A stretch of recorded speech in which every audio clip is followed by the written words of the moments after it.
Ассалаумағалейкум, Қазақпыз ғой жобасынан көретіндеріңіз. Тергеліп жатқан Кәрім Мәсімов қылмыстық іспен танысып, қаңтар оқиғасын ұйымдастырған өзінің сыбайластары жайлы түсініктеме бере бастады. Ол жақта Назарбаевтың есімі де бар. Алло. Добрый вечер. Добрый вечер. Как дела? Все отлично, спасибо. Не устал отдыхать? Экраннан алыстамаңыздар, сұмдықтың бәрін қазір сіздерге айтып бермекпін. Ассалаумағалейкум, қасқыр мінез қазағым. Назарда Қазақпыз ғой жобасы және оның жетекшісі Жан Ахмадиев. Қалайсыздар? Амнистия жарияланды деп қуанып жатырсыздар ма, әлде бұл да Тоқаевтың келесі бір қулығы деп мән бермей жүрсіздер ме? Астына комментарийге жазып кетіңіздер. Сонымен қатар арнаға подписка жасап, қасында тұрған қоңырауды басып қойыңыздар, лүпіл де басыңыздар. Бұл өте маңызды. Себебі осы арқылы Қазақпыз ғой жобасын көбірек қазақ көретін болады.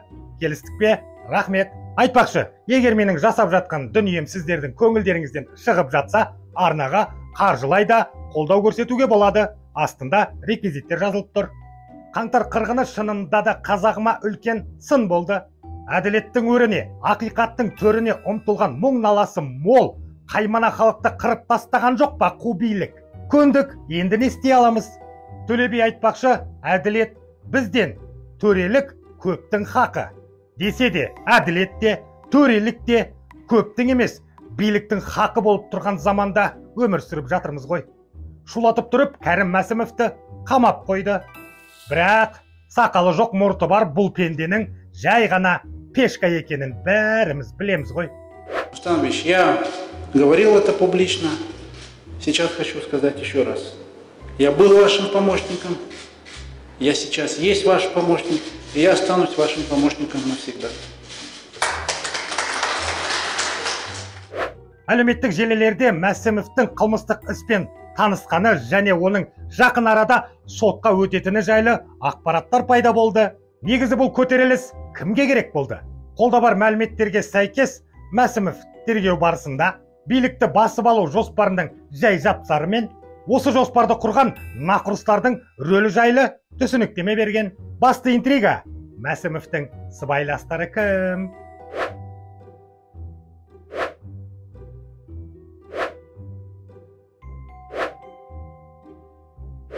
Істің құпиялығына қарамастан, бұл төңкерістің басты себепшісі Нұрсұлтан Назарбаев екені ақпарат алаңында бірте-бірте ағылып жатыр. Кәрімнің қамаудағы мерзімін ұзарту да осы ақпараттармен байланысты.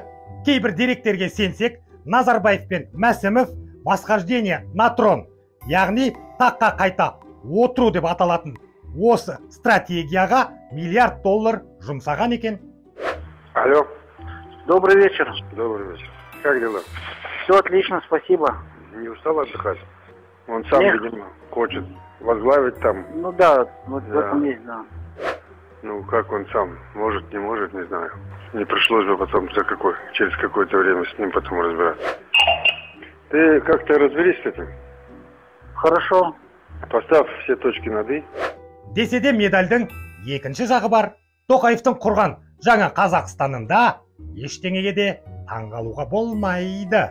Бәрі спектакль екенін соқырда біліп отырған шығар. Қасым-Жомарт мырза өзінің жолдауында айтқан болатын. Қаңтар көтерілісіне қатысқан адамдарға рақымшылық беріледі деп, солай ғой. Мемлекет қаңтар оқиғасына қатысқан, бірақ ауыр қылмыс жасамаған азаматтардың жазасын жеңілдетті. Заң бұзғандардың бір қатары кінәсін түсініп, өткен іске өкініп отыр. Оларға кешіріммен қараған дұрыс деп ойлаймын. Сондықтан мен қаңтар оқиғасына қатысушыларға бір реттік рақымшылық жариялау туралы шешім қабылдадым. Жарайды дей, рақымшылық берілсін. Бірақ сол рақымшылығы кімге беріліп жатқаны мені таң қалдырып отыр. Қаңтар көтерілісіндегі қылмыстық әрекеттерге тікелей қатысы бар экс-ішкі істер министрі Ерлан Тұрғынбаев неге қамалмайды? Я понимаю, если мне доверили, если мне поручили это ведомство, я должен справиться. Мәсімовті де соттағандай болып көз бояушылық жасап, қанша уақыттан бері тергеу жұмыстарын жүргізіп жатыр әйтеуір. Қанды қаңтар оқиғасынан бері бақандай 10 ай өтті. 10 айда тек Кәрімнің ғана тергеуі аяқталмайды екен да. Ал қаңтарға түк қатысы жоқ қазақ жастарын бір айдың ішінде террорист деп сот үкімін шығарып жауып тастаған жоқ па? Бірінші Мәсімовтен бастап соттау керек еді. Сонда мүмкін дүйім жұрт жаңа Қазақстан деген ертегіге сеніп қалатын еді. Ол былай тұрсын, Біріккен ұлттар ұйымында Мәсімовті тіпті жазықсыз деп жатыр екен. Мамайдың да ісіне араласқан көрінеді. Жанболат кеше ғана үйғамаққа шықты. Көрген шығарсыздар.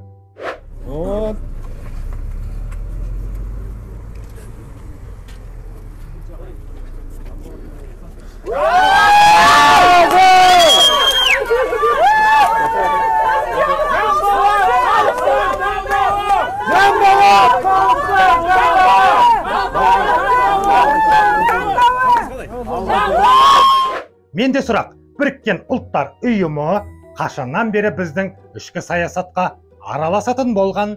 Онда неге тек Мәсімовке бостандық сұрап отыр олар? Бұлардан басқа да жазықсыз қазақтар қамауда ғой? Неге соларға араша түспейді? Кәрімден басқа адамдар адам емес па не? Әлде тоқалдан туды ма? Мені күмәндандыратыны осы. Негізі бұл жерден сайқал саясаттың есі шығып тұрған сияқты. Сезіп тұрсыздар ма? Ертең Тоқаев Кәрім Мәсімовтің күнәсі жоқ деп ақтап жатса да таңғалмаңыздар. Мүмкін сол Біріккен ұлттар ұйымының атын пайдаланып, Қасым-Жомарт мырза Мәсімовті босатып жібермекші ме? Қазақ әйтеуір шетелдік саясаткерлерге сене салады ғой. Сылтау табылды деген осы. Алдағы уақытта Мәсімов ақталып, қызметіне қайтып келіп жатса, айтпады демеңіздер. Бәрін болашақта білетін боламыз. Ал біздің комик кандидаттар не істеп жатыр екен, сағын күтіңіздер. Үміткерлеріміз әйтеуір саяси білімсіз болса да, шет-шетінен өнерлі, сүйек те сындырады, сиыр да сауады. Қысқасы 8 қырлы, бір сырлы. Соның бірі той биінің төрағасы Салтанат Тұрсынбекова. Жылтыр көйлек, жарасып үстіңе құдаша мұшты, жай ғана сөйлеп, жаныңа барсам қалай кетеді әдемі билеп. Жылтыр көйлек, жарасып үстіне салтанат мощный әдемі билеп. Уақытыңды бос өткізбей, бізге президент болғаннан кейінгі жоспарыңды айтып, ел алдына шықпайсың ба, Салтош? Не жүріс мұнау? Жасың деген 1000 жарымға келді. Бейің мұнау?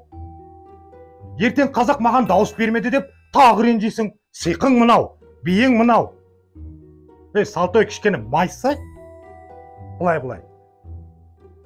Саясатқа мән бермесең де, бейіңе кішкене болса да мән берсе. Салтош, немесе мүлдем билеме. Елдің қызын қарашы. Әбденнің қарақатын айтып отырмын. Бой десе бойы бар. Үйден шықпайды, қаңғырмайды сен сияқты. Биесін сауып, айранын жасап, әке шешесіне қарап отыр. Әлі қазір Қазақстан Республикасының президенттігіне үміткер Қарақат Әбден өздеріңіз көріп отырғандай бие сауып жатыр. Түрімен кетіңіз. Не орлым көп піссе, қымыз дәмді болады. Піспесе, қымыз ащы болады. Мінеки технология. Айтқан әңгімесі ұтымсыз болса да, әйтеуір бір ақылын айтып жүр жастарға. Өздеріңіз кешеден бері оқып көріп жатқан шығарсыздар, мына Сеулде болған оқиғаны. 150 адамнан астам қайтыс болғаны. Бұл өте қиын оқиға. Оның ішінде біздің қазақтың қаршадай ғана қызы да бар екен. Ата-анасы бекен болсын. Енді өздеріңіз ойлаңыздаршы.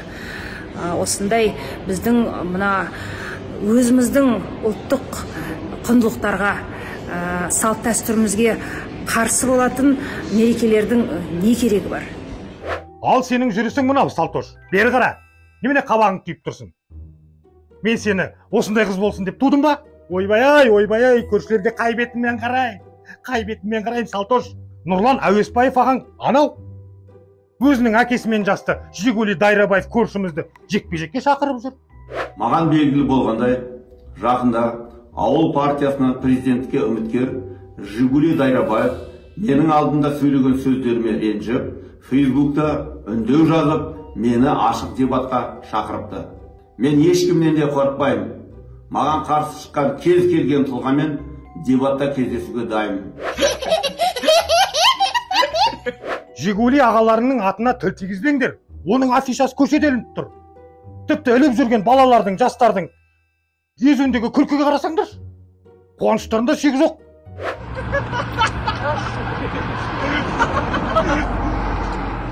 Бүгінгі айтарым осы, қасқыр мінез қазағым. Егерде Қазақпыз ғой жобасы көңілдеріңізден шығып жатса, арнаға жазылып подписка жасап, қасында тұрған қоңырауды басып қойыңыздар, лүпіл де басыңыздар, пікір де жазыңыздар, себебі бұл өте маңызды.